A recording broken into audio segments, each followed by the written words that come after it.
Fiction, science fiction, horror, fantasy, crime, LGBT, thriller. You have now entered the House of Mystery with your hosts, Eric Shapiro, David North Martino, John Copenhaver, and Al Warren. Heard on KCP 106.5 FM Los Angeles, 102.3 FM Riverside, and 105.0 AM Palm Springs. Well, welcome back into the House of Mystery, and I'm Al Warren. Today, joining me on the co-host duty, we've got Mr. Eric Shapiro, the doctor. How you doing, Al? I'm doing okay. Been real busy, of course, as usual, but it's how it goes. It's that time of the year, Christmas rush. Writing like crazy, huh? Yeah, it's okay. It's good. Good. That's good. Keeps my mind focused somewhat. Yeah.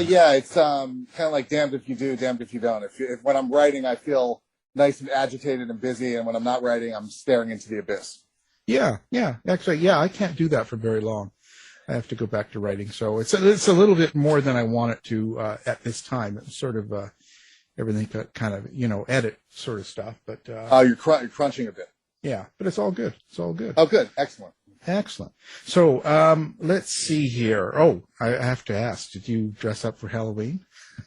I did. I was less creative than I've been in recent years. I got away with this year with just a wolf mask and like nothing else, just black clothing.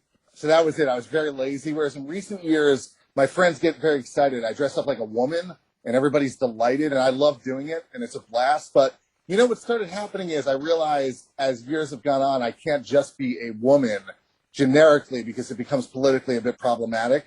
Like, it's just like, if you're just a woman, it's like, well, what statement are you making? So last year, I was a witch, but it's hard. This year, I was going to a couple parties, and I don't want to be like a witch with a dress and a hat and a broom and have to drive around like that. So I just was a wolf man. Well, well, there you go. That's exciting. I mean, it was exciting. Yeah, it's fun. Yeah. My kids who are 10 and 7, both for the first time in their lives, were scary. Like, they were both monsters, which I flipped out. I was so excited. They didn't want anything like that before. They were more like cutesy costumes in the past, like Super Mario Brothers. Yeah. This time they were like bloody, demented psychopaths. So it was everybody was very happy. Yeah. Make sure you lock the door when you're in the shower. Right. And how about yourself? You don't strike me as the type to dress up, but did you? No. Or do they even do it in Canada? What's going on? No. Yeah, we just turn on TV and watch the U.S. Oh, no, okay, got it. no, actually they do, but I don't. Do. I haven't dressed up since 1984 when oh, wow. They made me up like Boy George. Oh, there you go. That's perfectly timely. And yeah, that would actually incidentally be perfectly timely right at this moment also. Yeah, no, it worked. Yeah. It worked. I won best costume at 2 different places. Oh, wow. So that's good. You went out while you were big. You went out on top. Yeah. I don't have to dress up again. I won a prize. Yeah, that's it. I quit after that. Yeah, that's the way to do it. Yeah. Walk away from the top. Yeah.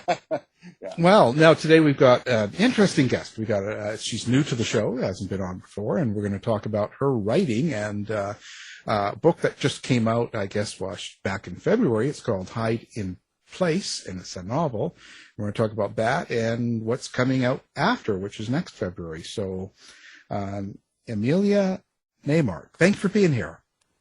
Hi, thank you so much for having me.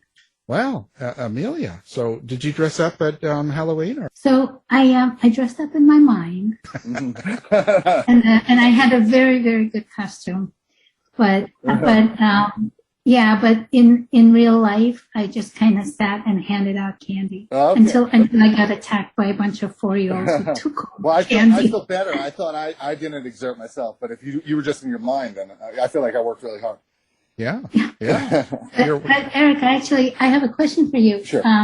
Were you a lady wolf man? That's open to interpretation. What's interesting is what really becomes exciting for all parties involved is in the later years is the tights. Like that can really lift the vibration of the whole situation. So I did go for the tights at one event. I did. Yes. I guess I was a lady wolf, or I was at least an effeminate wolf.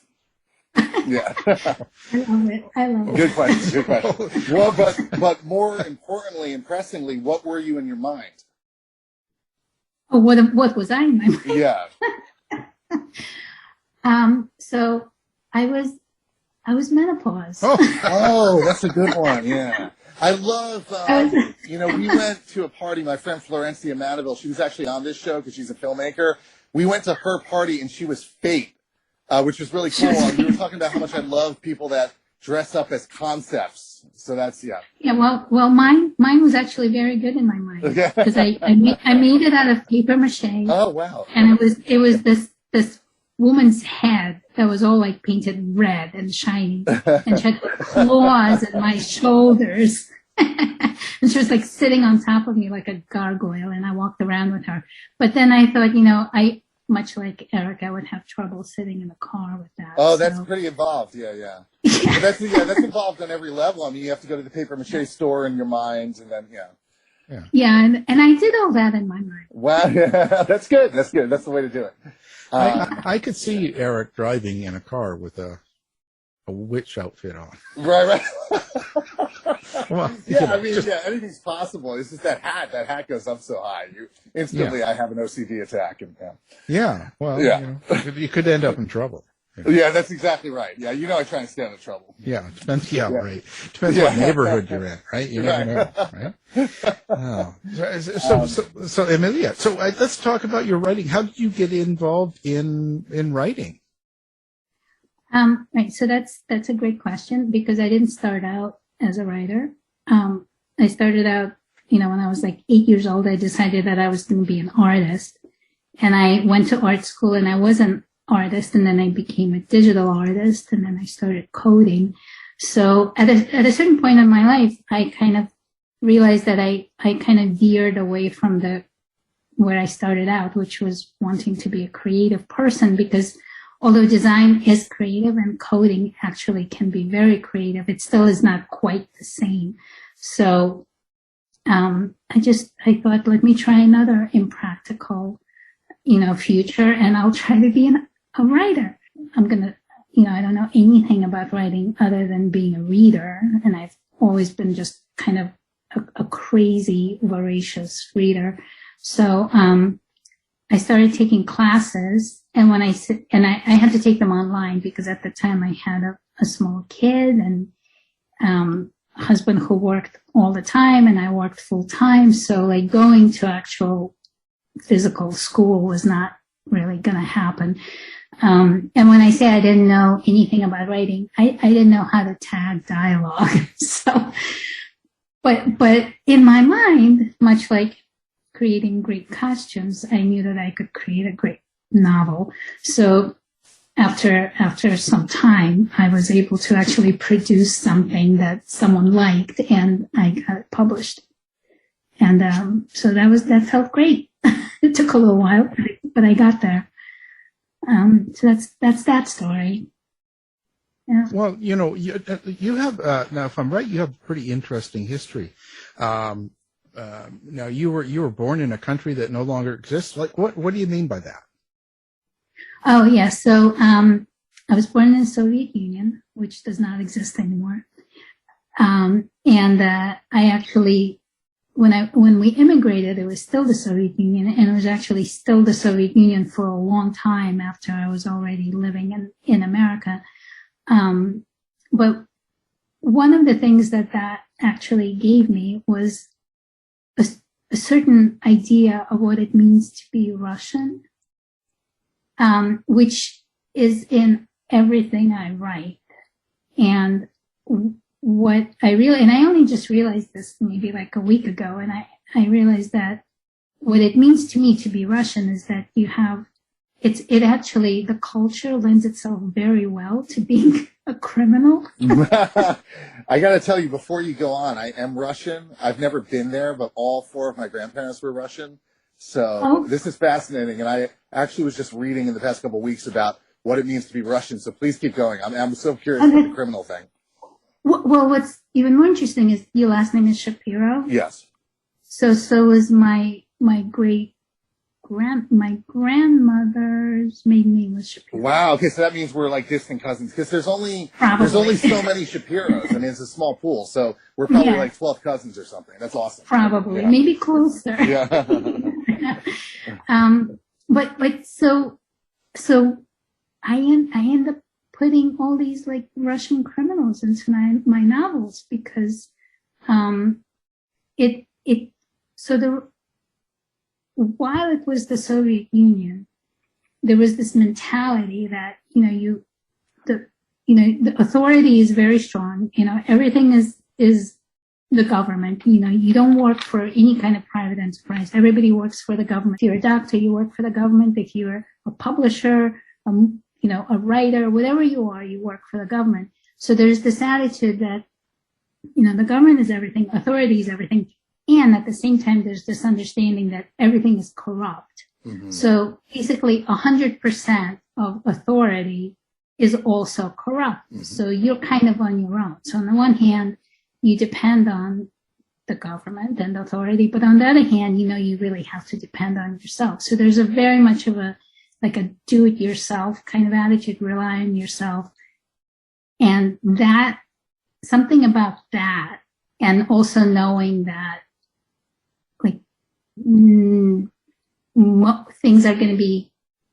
things can go really badly really quickly. And that's just kind of part of the mentality. And that just lends itself really well to somehow saying, well, to being a criminal, because, it's like everything about it just kind of lends itself to that. So in my first novel, I have the Russian mob in there. And the sequel, I just couldn't get away from the Russians. They're in there as well, although they're like a little less organized. It's hard to get away from the Russians. Once you're in, that's it. Yeah, it's true. I can't get away. Wait, so how old were you when you left the Soviet Union? So I was a child. I was 8. Oh, but you still have some memories of it. I have memories, and I've been back, and I still have family there. And at the time I'm not even sure if you can now. I think you can now, but at the time you basically became a refugee. So, and you didn't know where you were going to end up. So a lot of people were in this kind of stateless place where and it was in Italy. So a lot of people ended up living in Italy for a while until some country would give them basically a visa to come in and start living there. So we could have ended up anywhere. And we ended up in New York, which was like I think the best thing that ever happened to me. Oh, wow. Yeah, New York is the best. Oh, wait. So in your story, in your novel, in the first one, are the Russians the bad guys, quote unquote, or are you identifying with the criminal mentality? Tell us about the story. So the story is actually about my protagonist is an American. She's an American woman, and she is an undercover detective who works for the NYPD. Mm-hmm. And one of the cases that she works is a racketeering case against the Russian mob. And she works undercover. So she has to come up with a persona that, obviously she can't pretend to be Russian. So she pretends to be, just a drug dealer who wants to, whatever it is that she decides she comes up with her own kind of hook. But she has to work within that culture, and she has to kind of figure out how to get them to trust her. And that's part of the story. And the story kind of happens in 2 timelines. There's like the before timeline and the after timeline. And in the after timeline, which happens in real time, her teenage son goes missing. So one of the things that, she kind of has to consider is that did her past catch up with her somehow? Or is her son just like, a really difficult teenager? So like the nature and nurture sort of thing. Yeah. So there's a lot of stuff that goes on there. But I had a tremendous of fun writing about the Russian mob because I don't think it's possible to write about the Russian mob and not have fun. Wow, tell us more about that. Why is it so much fun? Because they're crazy. Because, like I said, they will do anything. Just even doing the research was a lot of fun. So one of my favorite stories about, like a Russian mobster. There was this one. He's still alive, but his nickname was Tarzan, and he much like me and my family, he moved to the United States in the early 80s. And he settled in Brighton Beach. And very early on, he started kind of being an enforcer for, I think the maybe the Italian gangs. He started being an enforcer for somebody. And then he kind of realized that he could sort of do it himself. And one thing led to another. And at some point after the collapse of the Soviet Union, he was able to almost broker a deal to buy a military submarine from the ex-Russian Navy and sell it to the Colombians so that they could transfer cocaine underwater, which is like, everything about this is just so awesome, because not only is it that here was this gangster who like left, the Soviet Union, became very American, and then realized that he could be a gangster. But then you have like the military people in what became Russia who were also, for all intents and purposes, are gangsters in their own right, because they were like, well, here's these submarines. They're not doing anybody any good.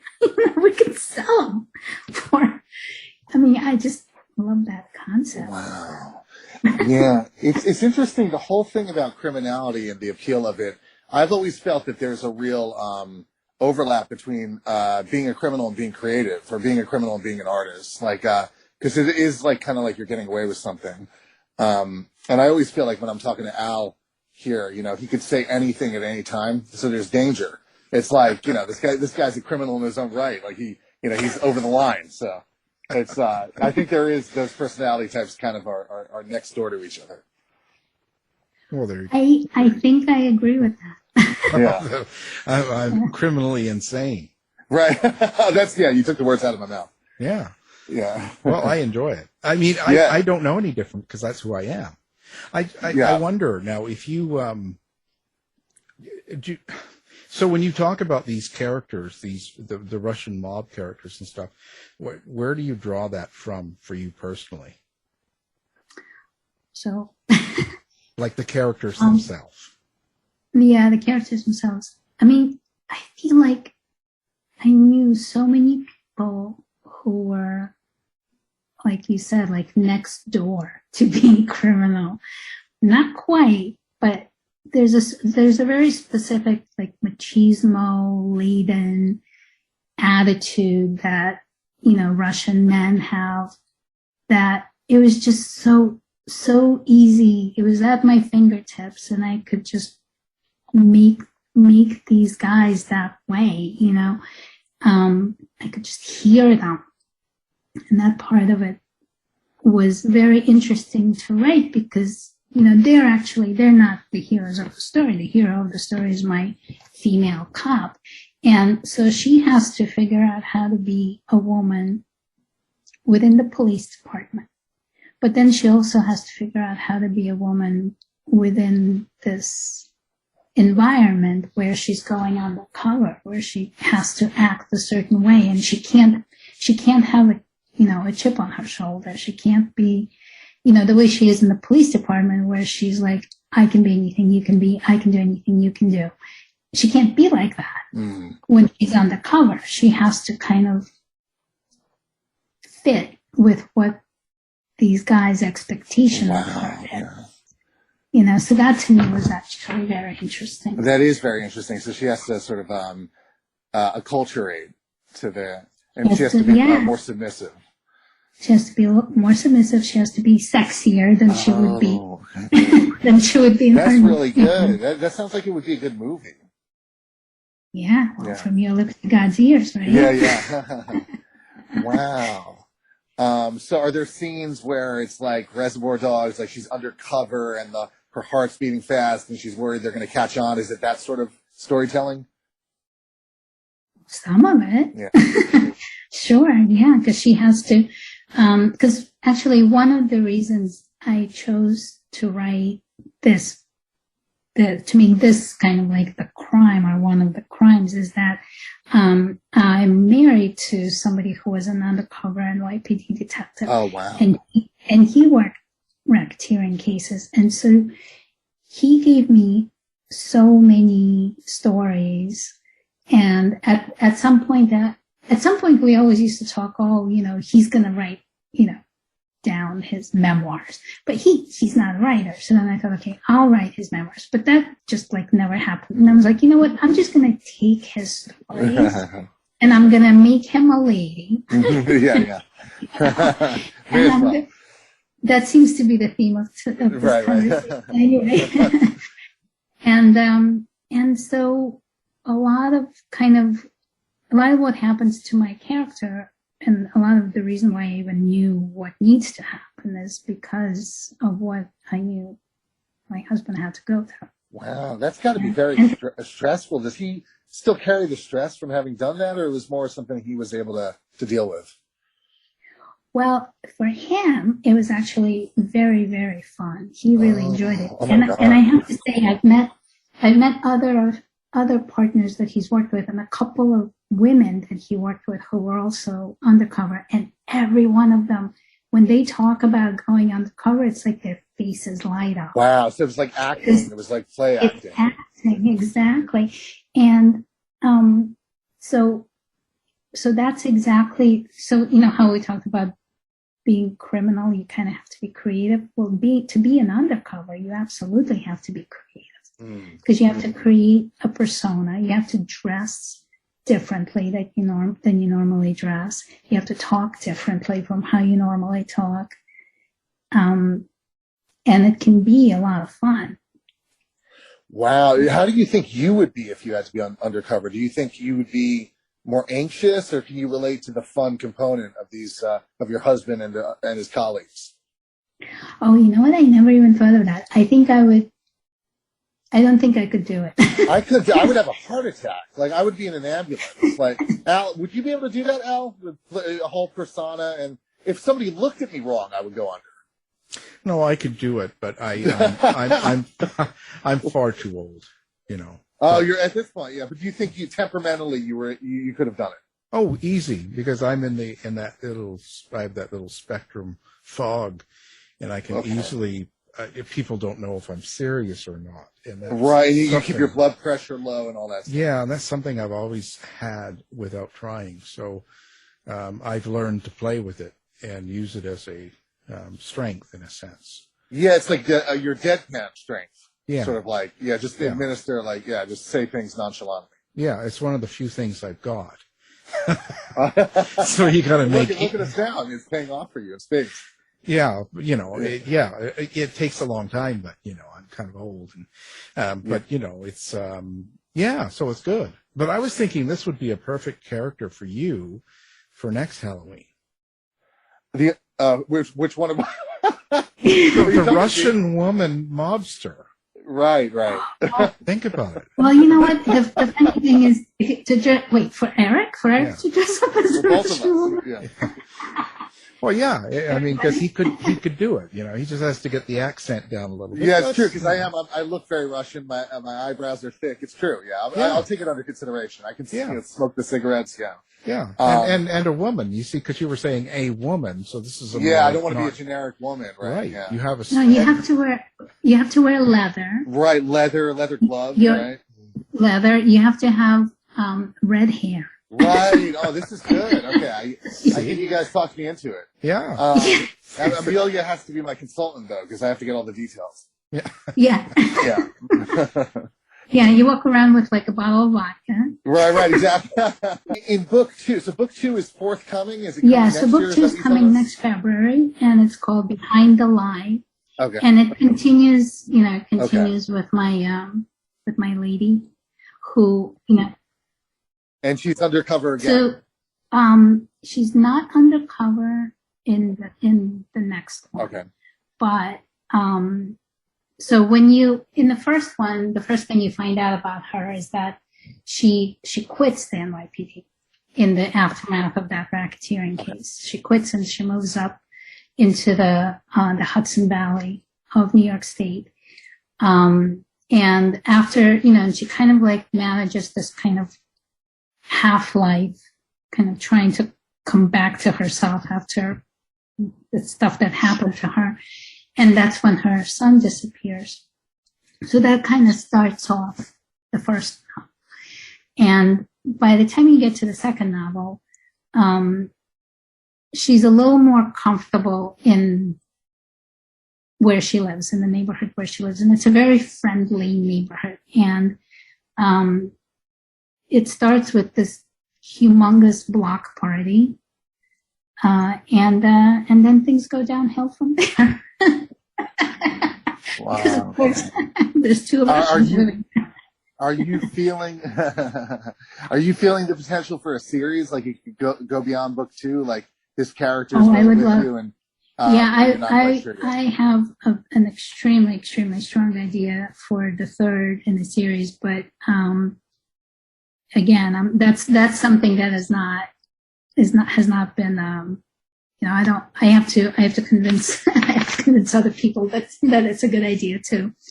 So that's still in the works. Right, you have to convince other people. And I'm sure it's tied up in the commerciality of the second one. Is that accurate? Like how I'm assuming. So I'm still very new to the business of all of this, and I don't really. Okay. Basically, almost everything that happens to me is a big surprise. Story of my life. Right. So that's good. That's good because it's like there's an innocence to that. It's like, oh, this is such an adventure. So you're not cynical. It's all, that what you just said just reminded me. When I was still on submission for the first book, I met this guy who I think he was like a super editor, and I'm sorry I can't remember exactly. What he. I'm not going to say his name, but he said, "Oh, you're on submission for your first book." I said, "Yes." He's like, "That's good. Nothing bad has happened to you yet." I was like, oh my God. Right. Like, oh, nice. Yeah. Enjoy it. I mean, not to say necessarily anything bad, Will. I mean, it's still because I've been in it for over 20 years, and it still gets very, very exciting. I mean, there's still a lot of positivity, but then I do think there are those experiences that lead a little more to cynicism or keeping your guard up. So it's good. It's good you're in that place where it still has that freshness. Yeah. What do you think your relationship is with your main character? How do you feel about her? I feel like she's a real person. I feel like she lives next door to me or something. Like I have I don't know, like I almost have conversations with her. She's incredibly real. She's not me. Because she's actually like very different from how I am in many, many ways. But she's a mother, so I am as well. So we have that in common. And she's a mother of a teenage boy, which I am as well. And she lives up in the Hudson Valley, which I do. So I think and she's female, so we have those things in common. But, I don't know. I think she's like this weird person and I like her. She doesn't behave in the expected ways. It's funny because sometimes I'll read a review that somebody wrote and every once in a while somebody will say, I think that these are very quirky characters. I'm like, oh yeah, but that's kind of cool. Yeah, it sounds like it. It sounds like how you were describing how she is undercover and so forth, and just changing her behavior and the dissonance, the contrast between how she is and how she has to be. That's definitely a level of sophistication that's not always found in genre writing, but it makes genre writing really good. And are you writing her in the first person? No, but I write very close third. Oh, okay. Close third, yeah. Yeah. So it's sort of like you're brinking, like you're almost inside her head. Yes. I find that when I do write in first person, it's, I don't know, maybe I'm just not good enough because I end up being too much about me. Whereas when it's close third person, it's very, very easy for me for it not to be me. Oh, you can keep some distance. That's interesting, yeah, because I'm often in the first person, and it usually is the character's like a version of me.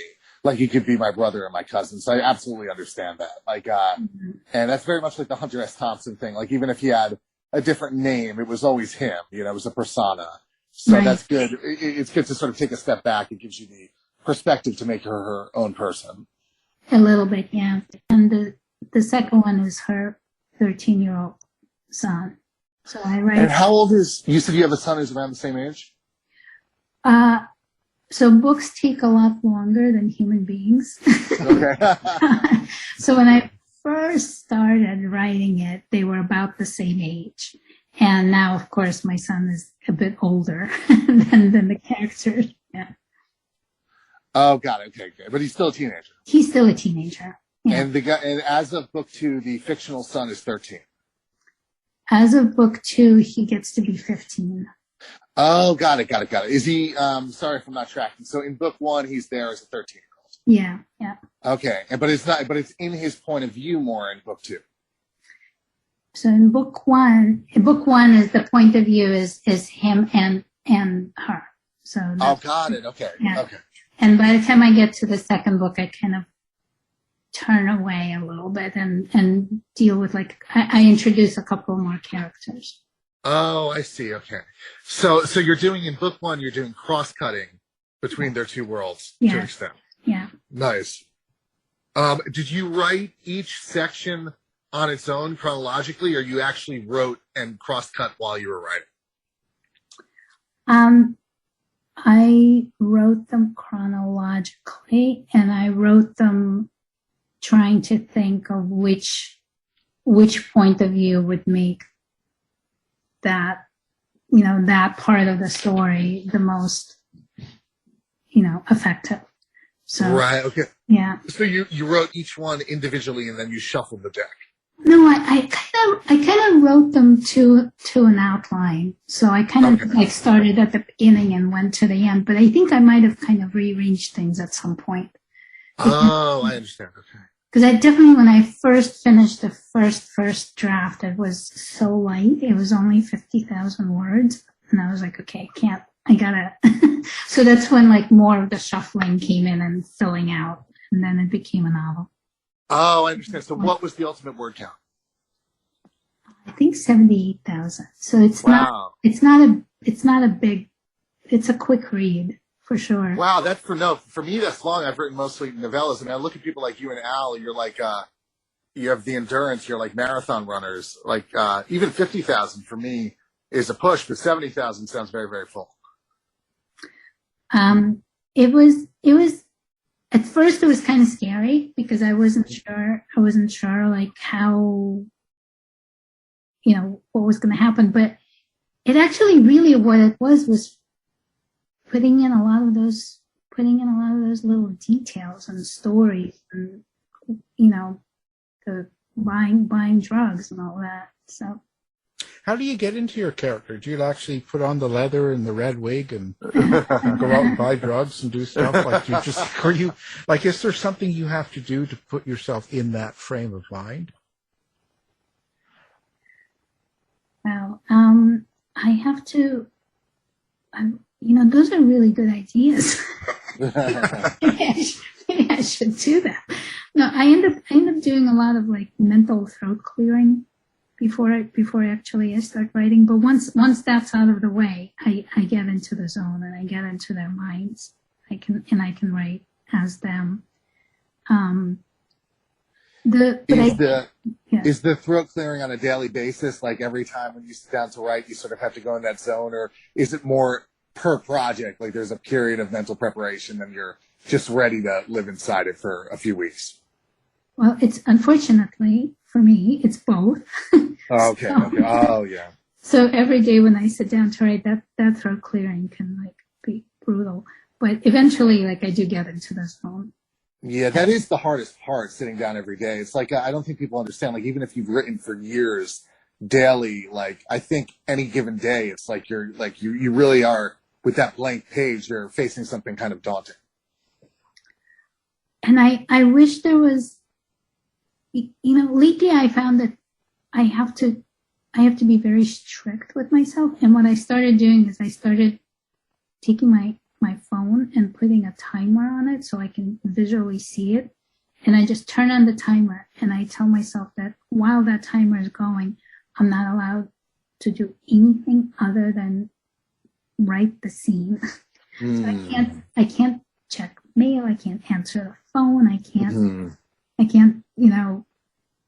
listen to music. I can't do anything. It has to be just that. And for as long as that timer goes, I do it. And that actually has been really helpful, which is how long do you set the timer for? What's the window? 25 minutes. Oh, and then you just write like mad. And then I write like mad, and then I set it again for 10 minutes. And those 10 minutes, I can do whatever I want. So meaning external to writing, not within the writing. You just party around the house. Exactly. And then what's interesting is something I do for suspense. I haven't done it in a while. I don't know if I'm getting too old for it. I would drink a cup of water. Then I would inevitably have to, I drink like a tall glass of water. I'd inevitably have to empty my bladder, but I wouldn't allow myself to until the scene was done, which was like, if I have to write something very, very suspenseful, that really works. So it's almost the same concept. It's like you are pinned. What I'm describing is more masochistic, but you are pinned to this spot until you get this done. That's it. Oh my God. I'm afraid to try that. Yeah. I don't recommend it. As a matter of fact, as it came out of my mouth, I'm like, I really am a lunatic. But yeah, it's that's what you reminded me of. I mean, the timer is a more mature approach. Maybe. Except the reason why it exists is because of a great level of immaturity. Right. You have to take one with the other. But wait, so what do you do during the 10 minutes when you get so that's like your reward is the 10 minutes. What do? You dance around? Anything else. Check my mail, go on Facebook, like, whatever, get up, get a cookie, whatever. And then at 25 minutes begin again. Oh, very good. She really has her husband tied up and hanging from a rope. Right. And she better finish that, and the 10 minutes she gives him water, Yeah. Right. It's less about the writing process. That's interesting. That's where your mind went. Right. Well, Russian, I was just thinking, gangsters, You're really where, you could see her. She's sitting there and she's got her red leather on and her wig and whatever else is going on. And the husband's up there tied, from his feet. Right. And she's typing away, and as he's screaming, that's perfect, to take. It's great atmosphere. Great atmosphere, yeah. It's like mood music. Yeah. There you go. Wow. Okay, well, I'm gonna have to ask him. I'm gonna have to tell him that that's what I'm. If he really supports me as a he has to agree to that. As an ex-cop, he does. He probably has. He'll have some ideas for escaping, so he should be open to it. Yeah. That's fine. Yeah. So okay, I'm on Goodreads reading the reviews. So it seems like the thrust of book one is her son is missing, which I don't think you mentioned, and she's searching for him. So is that the centrifugal plot device of the first book? That is of the first book, it, like I said, so when he goes missing, she then has to kind of try to, because he's troubled and he's gone missing before, and you find that out. You find that out on the very first page, basically. So he wasn't necessarily kidnapped. Yeah, they don't like it. They don't know. They don't know, and she has to take it upon herself, because ultimately she knows more about him and about what might have happened than the local detectives do. And she's also not really at liberty to expose the things that she knows. So there's a lot of stuff that leaves her very much alone and on her own that she has to kind of handle. God, is she single in the book or is she married? So she's divorced she's divorced, and then part of the before timeline, she was married in the before timeline. And again, that's something that's pretty much revealed in the first chapter. Okay. Yeah, I'm reading one review right now that says hide in place is a tightly coiled spring ready to pop into the reader's consciousness and grab hold. So is that your impulse? Is that your guiding motive, is to create that suspense that doesn't let up? That is my motive. I think ultimately what I want to do is write like the perfect escapist read. I don't know if I've necessarily, that is my goal. But I guess it depends on what people want to escape into. Is that your favorite thing to read as a reader also? Yeah. I mean, but I read very, very widely. I have very, very, very eclectic reading tastes. So, but yeah, I think being inside the head or an experience that I wouldn't normally have is great. I mean, that's why I read. Where do you see yourself going with this now? Whether you do another, continue on with the series or do something else, what do you see yourself doing? Well, I mean, I would love to continue writing crime. I really, really, it's sweet. I love writing crime because I love the why of it. I love figuring out what makes people become criminals or commit a crime. That is really, really interesting to me. And the ramifications and the attitude that, why do people have this attitude that they can commit a crime, that they won't get caught? How does it make them feel when they commit the crime? Like, all of that is very, very interesting. And the suspense and the figuring out who did it, why they did it, all of that is, like, I'm really, really into that. What I'm finding, though, is that it makes my head go into dark, dark places. So I actually don't know how long I'll be able to continue writing extremely dark things. But for now, that is very much what I'm interested in, and I would love to just continue doing it. And even when I write short stories, I write about crime, basically. Where do you get your influences from? Like, do other writers, or is it just, where does that come from? So definitely other writers. My go-to writer right now is Tana French. I think she's just great. I mean, I really love the way that she writes, and really, I mean, Stephen King. He's a huge, huge, huge influence in every way.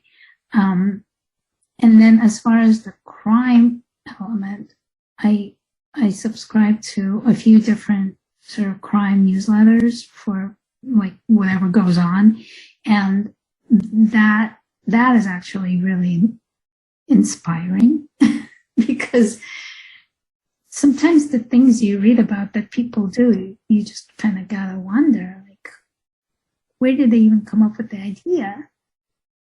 And then how did they manage to do it? So all of that put together goes into my head. And I also, I like writing about things that happen in the area where I live, which, I live in a small town. I mean, yesterday we had elections and I personally knew 2 people who were running. That's how you know you live in a small town. And, but there's there's all kinds of stuff that happens even here. And I can't wait till I kind of get my hands on a whole lot of it and write more about it. So that's what I'd like to keep doing. Nice. That's very Stephen King also, because it's that sort of small town intrigue and politics and history and the dramas that go on. So yeah, I could see that you doing that really well based on the way you describe your writing. Ah, well, thank you. Yeah, and it's a hugely historical area where I live, so that kind of adds into it as well. Nice. Yeah, that could be really fun to dig into and create parallels to the real history or drawing inspiration from it. That, and also there's people who are really, really obsessed with history, and what happens when you become obsessed with history and you can't, and maybe there's something that you want and you can't have. I mean, there's a whole ton of stuff that can be mined. So now, do you have a website, or how do you like to interact with readers of yours or fans or anything like that? How do people find you? So I do have a website, and it's emilyanaymark.com/author. Although if you just go to emilyanaymark.com, you'll see my kind of design coding site, and there's a link right on the homepage to go to the author site. And I'm still kind of working out how to have these two identities, interact together online. But I also have a very active Facebook presence, and I'm on Instagram. Those are the big places. And whenever I'm part of Mystery Writers of America, ITW, Sisters in Crime. So I participate in a lot of, whenever there's something going on that I can participate in, I participate in it. Now, so when you were writing at like the new one coming out over the pandemic and stuff, does it sort of affect you able to sit down and write? Like, does your timer? Can you do that 20 minutes or? Yeah. So I think I somehow I was able to write. That was not so much an issue. I think what happening was that I had a hard time making bad things happen to my characters, because it's hard to go someplace very dark in your mind when the world seems to be kind of burning, which is what was happening while I was writing it. And it's one of those things like writing is kind of this like weird, spooky thing that happens in your head. So I'm sure when I read it back in a year, I'll see a lot more of how the pandemic influenced me than I am probably aware of right now. Yeah. So you didn't beat your husband as badly. No. Well, that's nice to know. Yeah. Well, it's been a real pleasure. I'm glad you took the time to come on and talk about your writing and your books. Now you've got one of this series of Hide in Place that came out in February of this year, and you've got a new, let's say, part of the book or series or book 2 of it coming out next February. So it's a real pleasure having you. So the book we're talking about is Hide in Place, a novel. What's the new one going to be called? It's called Behind the Lie. Oh, interesting. Awesome. Good names. Yeah. So our guest, Emilya Naymark, thank you for being here. Well, thank you so much. This was so great. I loved it. Thank you. Get the latest news and opinions from Eric Shapiro from the House of Mystery website in the Shapiro Report. To find out more about our show, guests, or to listen to past shows from our archive, please go to www.houseofmysteryradio.com. Show's over for now. Was it as good for you as it was for me? Well, good night. This has been a production of Something Weird Media. I'll be back.